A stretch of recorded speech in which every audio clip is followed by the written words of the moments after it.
Եթե մեզ ազնվորեն տրվեին տվյալներ Սիբիրի տարածաշրջանի վիճակի մասին կլիմայական և գեոդինամիկ անոմալիաների առումով, մենք կարող էինք կառուցողական աշխատել կանխելու գլոբալ, մոլորակային աղետը։ Բայց կարծես թե գործ ունենք կլինիկական ապուշների հետ, ներեցեք վիրավորանքի համար, դուք ձեզ այնպես եք պահում, կարծես չեք լսում մեզ, թեև ես անձամբ լավ գիտեմ, որ հետևում եք իմ ուղերձներին։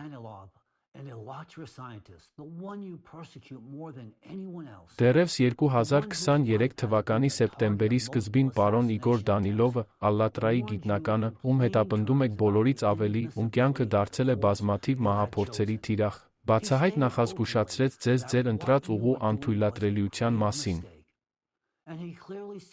Նա բացեիբաց հայտարարեց, որ ձեր արածը կոպիտ սխալ է, և հստակ շարադրեց, թե ինչ է լինելու հետո և ինչու։ Էլ ինչ էր ձեզ հարկավոր նրան լսելու համար, կառուցողական երկխոսության մեջ մտնելու փոխարեն դուք առավելագույնս սաստկացրեցիք ահաբեկչությունը։